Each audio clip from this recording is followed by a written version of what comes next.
খুনি ফ্যাসিস্ট হাসিনার আগামীকাল রায় হবে এবং আগামীকাল আমরা সারা দেশব্যাপী এটা সেলিব্রেট করবো ইনশাআল্লাহ। এবং এই খুনি হাসিনা এবং তার সকল দোষরদের বিরুদ্ধে আমাদের সাংস্কৃতিক বিপ্লব করতে হবে। আমি প্রথমত ধন্যবাদ জানাচ্ছি বিপ্লবী সাংস্কৃতিক ঐক্যকে এবং এর সাথে ডাকসুর সংস্কৃতি সম্পাদক মোসাদ্দিক আলী মোহাম্মদকে আজকে অসাধারণ একটি আয়োজন করার জন্য। পহেলা অগ্রহায়ণ আদি নববর্ষ, তো যে কোনো উৎসবে আমাদের মধ্যে আনন্দ বিরাজ করে, তাই না? ঈদের আগের দিন চাঁদ রাতে আমরা আমাদের এই বাংলায় এই অঞ্চলে দেখতে পাই একটা উৎসব মুখর পরিবেশ, অথবা যে কোনো উৎসবে, সেটা পূজা হোক, যে কোনো উৎসবে উৎসব মুখর একটা পরিবেশ। তো আজকের দিনটা একটু বিশেষ স্পেশাল, কারণ স্পেশাল হলো আগামীকাল খুনি হাসিনার রায় হবে এবং সেই রায়ের আগে হচ্ছে পহেলা অগ্রহায়ণ। আজকে ঢাকা বিশ্ববিদ্যালয়ের চারুকলায় আমরা আদি নববর্ষ পালন করছি। সারা দেশের মানুষ অনেক বেশি আনন্দিত যে ফ্যাসিস্ট হাসিনা গত 16 বছরে বাংলাদেশে গুম, খুন, আইনাগর, শিক্ষার্থীদের উপর নির্যাতন, নিপীড়ন থেকে শুরু করে সর্বশেষ যে জুলাই বিপ্লব, সেখানে আমাদের 40,000 ভাই বোনকে সে কাজী করেছে, আমাদের 2,000 ভাই বোনকে শহীদ করেছে। আজকে সেই খুনি ফ্যাসিস্ট হাসিনার আগামীকাল রায় হবে এবং আগামীকাল আমরা সারা দেশব্যাপী এটা সেলিব্রেট করবো ইনশাআল্লাহ। এবং এই খুনি হাসিনা এবং তার সকল দোষরদের বিরুদ্ধে আমাদের সাংস্কৃতিক বিপ্লব করতে হবে। এই ফেসিবাদী রায়, এই ফ্যাসিস্ট রায় বাংলাদেশের মধ্যে একটা সম্ভাবনাময়, একটা সুজলা সুফলা শস্য শ্যামলা দেশকে তারা একটা অকার্যকর রাষ্ট্রে পরিণত করেছিল। গত 16 বছরে এই খুনি হাসিনার অবৈধ শাসনকে বৈধতা দিয়েছিল কালচারালি কিছু কালচারাল ফ্যাসিস্ট চক্র।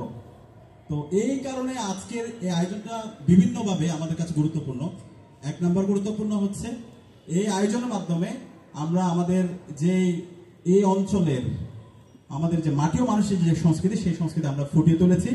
একই সাথে আমাদের এই আয়োজনে আমরা এই খুনি হাসিনা ফ্যাসিস্টের বিরুদ্ধে আমাদের কথা, আমাদের কবিতা আবৃত্তি, আমাদের গান, আমাদের সংস্কৃতির চর্চা, তার মধ্যে আমরা সেগুলো নিয়ে এসেছি। তো আমি অনুরোধ করবো, এখানে চারুকলা বিভাগ আমাদের সাথে কাজ করেছে, ডাকসু কাজ করছে, বিপ্লবী সাংস্কৃতিক ঐক্য কাজ করছে। আমাদের সবাইকে এই সাংস্কৃতিক বিপ্লবের জন্য আমাদের কাজ করতে হবে। বাংলাদেশে এখনো এই খুনি হাসিনার দোসররা তারা রাজনৈতিকভাবে হারছে, কিন্তু কালচারাল ফেসিস্টরা তারা এখন পর্যন্ত বিভিন্ন জায়গায় ষড়যন্ত্র এবং চক্রান্ত করছে। এই কালচারাল ফেসিস্টদেরকে সমূলে উৎপাদন করতে হবে। এটা যদি আমরা করতে না পারি তাহলে এই অঞ্চল মানুষের মুক্তি নাই। বাংলাদেশে যদি আবার কখনো সংকট তৈরি হয়, সেটা এই কালচারাল ফেসিস্টরাই করবে। সুতরাং এই খুনি হাসিনাকে যারা 16 বছর তার গুম, খুন, আইনাগরকে টিকিয়ে রাখতে যারা সহযোগিতা করেছে, যারা ফ্যাসিস্ট হত্যাকে সহযোগিতা করেছে, তাদের এই বাংলাদেশে আর কোনো স্থান হবে না। খুনি হাসিনার তো কালকেই রায় হয়ে যাবে ইনশাআল্লাহ, এবং তার ফাঁসি এই স্বাধীন বাংলাদেশে হবে ইনশাআল্লাহ। ভারত থেকে এই স্বাধীন বাংলাদেশে আনা হবে এবং তার ফাঁসি হবে ইনশাআল্লাহ। এবং তার সকল যে দোসররা আছে তারা গুপ্ত অবস্থায় থাকুক অথবা যারা একটু গর্ত থেকে বের হওয়ার চেষ্টা করতেছে, সবার বিচার এই বাংলাদেশে হবে। বাংলাদেশে এই খুনি হাসিনা এবং তার দোসরদের রাজনীতি করার কোনো অধিকার নাই। বাংলাদেশে খুনি হাসিনা এবং তার দোসররা এবং তাদের যে দল, নিষিদ্ধ শুধু আওয়ামী লীগ, ছাত্রলীগ, যুবলীগ, এরা হলো রাজনৈতিক দল, এরা হলো সন্ত্রাসী সংগঠন, এরা এই দেশের স্বাধীনতা সার্বভৌমত্বের জন্য হুমকি। সুতরাং তাদের এই বাংলাদেশে রাজনীতি করার কোনো অধিকার নাই। তাদেরকে যেখানে পাওয়া যাবে সেখানে প্রতিরোধ করতে হবে এবং এই খুনি হাসিনা এবং তার দোসরদেরকে সমূলে উৎপাদন করতে হবে। এবং সে জায়গায় আজকে সারা বাংলাদেশের মানুষ এক হয়ে গেছে, সকল রাজনৈতিক দলগুলো এক, সকল ছাত্র সংগঠন এক আছে। সুতরাং আমরা সবাইকে অনুরোধ করবো, একই সাথে আমাদের এই পরবর্তী যে প্রজন্ম আছে তাদেরকে দেখাইতে হবে এই খুনি হাসিনা কত বড় ফ্যাসিস্ট ছিল, কিভাবে সে গণহত্যা এবং শিশু হত্যা করেছে, কিভাবে সে জানালায় হেলিকপ্টার থেকে গুলি করে রিয়াগুবকে শহীদ করেছে, কিভাবে তাহমিদকে শহীদ করেছে একটা ছোট্ট শিশু, কিভাবে ছোট ক্লাস 9-এর ছেলে শিক্ষার্থী আনাসকে চাঙ্কারপুলে শহীদ করেছে। এভাবে এই সকল গল্পগুলো আমাদের শিল্প সংস্কৃতি চর্চার মাধ্যমে আমাদের পরবর্তী প্রজন্মের কাছে আমাদের নিয়ে আসা দরকার। এবং এই মুজিববাদের যে কালো ছোঁয়া, এটাকে এই সমাজ থেকে সমূল উৎপাদন করার লড়াই সংগ্রাম আমাদেরকে দিতে হবে। আমি বিশ্বাস করি সেই জায়গায় ঢাকা বিশ্ববিদ্যালয় কেন্দ্রীয় ছাত্র সংসদ, বিপ্লবী সাংস্কৃতিক ঐক্য এবং চারুকলা যে শিক্ষার্থীরা আছে, আমি তাদেরকে অনুরোধ করবো এই জায়গায় আমরা যেন ঐক্যবদ্ধভাবে আমরা আমাদের কাজ করে যাই। এবং একই সাথে আজকে এখানে আসার পরে আমি সেই গ্রামীণ জীবনে ফিরে গেছি। বাংলাদেশ কত সুন্দর, সূর্যলা সফলা স্বচ্ছ শ্যামলা, এত অসাধারণ একটা বাংলাদেশ, কিন্তু আজকে 54 বছর পর আমরা বাংলাদেশকে আমাদের যে সম্ভাবনা, সেই সম্ভাবনাগুলোকে যেভাবে কাজে লাগানো দরকার সেই কাজে লাগাতে পারিনি। কারণ হলো আমাদের লিডারশিপের ফেলিওরের কারণে। আমাদের এই বাংলাদেশকে যদি আমরা সারা বিশ্বব্যাপী নেতৃত্ব দিতে চাই এবং আমাদের এই শহীদদের আকাঙ্ক্ষার আলোকে যদি বাংলাদেশ বিনির্মাণ করতে চাই, তাহলে আমাদের নেতৃত্বের আমূল পরিবর্তন দরকার।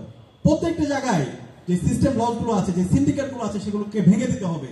এবং সেই জায়গায় বাংলাদেশের যে তরুণ প্রজন্ম আছে, জুলাইয়ের মাধ্যমে যে প্রজন্ম তৈরি হয়েছে, তাদেরকে এখানে নেতৃত্ব দিতে হবে। আমি বিশ্বাস করি এই জুলাইয়ের মাধ্যমে যে প্রজন্ম তৈরি হয়েছে, তারা বাংলাদেশের রাজনৈতিক প্যারাডাইম বোঝে, তারা সত্যকে সত্য বলতে শিখে গেছে। আমি বিশ্বাস করি এই প্রজন্মই আগামীর বাংলাদেশের নেতৃত্ব দিবে। সুতরাং কেউ যদি ফেসিস্ট হতে চায়, ফেসিবাদের উপাদানগুলোকে আবার সমাজে ফিরে নিয়ে আসতে চায়, অথবা কেউ যদি নব্য ফেসিস্ট হতে চায়, তাহলে তাদের পরিণতি বাংলাদেশের ফেসিবাদের যে পরিণতি হয়েছিল তার সাথে খারাপ পরিণতি তাদের হবে। সেখানে আমি সবাইকে অনুরোধ করবো, এই নতুন বাংলাদেশে রাজনীতি করতে হলে জুলাইয়ের আকাঙ্ক্ষাকে ধারণ করতে হবে, বাংলাদেশের স্বাধীনতা, সার্বভৌমত্ব এবং অখণ্ডতাকে ধারণ করতে হবে, এবং এই খুনি হাসিনা এবং তার সকল দূষর কালচারাল ফেসিস্টদের বিরুদ্ধে, শাহবাগীদের বিরুদ্ধে আমাদের সবাইকে এক হইতে হবে। বাংলাদেশে যারা দিল্লির বয়ান কায়েম করতে চায়, বাংলাদেশে যারা বাকশাল কায়েম করতে চায়, যারা এই খুনি হাসিনার যারা সিম্পিতি তৈরি করতে চায়, তাদের প্রতি আমাদের কোনো সহানুভূতি হবে না। তাদেরকে সমূলে উৎপাদন করা, তাদেরকে নির্মূল করা হচ্ছে আমাদের রাজনীতি। এটা হচ্ছে বাংলাদেশ পন্থী রাজনীতি। আপনারা কি এসে জায়গায় একমত আছেন? ইনশাআল্লাহ আমি বিশ্বাস করি আমাদের সবার ঐক্যবদ্ধ প্রয়াসের মাধ্যমে আমরা এই স্বাধীন বাংলাদেশে জুলাইয়ের আকাঙ্ক্ষাকে ধারণ করে আমরা বৈষম্যহীন ইনসাফভিত্তিক বাংলাদেশ বিনির্মাণ করব, এবং এই মুজিববাদী কালচারাল ফেসিস্ট চক্রকে এবং খুনি হাসিনা এবং তার সকল দূষণদেরকে এই স্বাধীন বাংলাদেশের সমূলে উৎপাদন করে তাদের দৃষ্টান্তমূলক বিচার আওতায় নিয়ে এসে শহীদদের আকাঙ্ক্ষার আলোকে একটি বৈষম্য ইনসাফভিত্তিক বাংলাদেশ আমরা বিনির্মাণ করব। আজকের আয়োজনের জন্য ডাকসু বিপ্লবী সাংস্কৃতিক ঐক্য সহ আয়োজনের সাথে সম্পৃক্ত সবাইকে আবারও ধন্যবাদ জানিয়ে আমি আমার কথা শেষ করছি। সালাম আলাইকুম।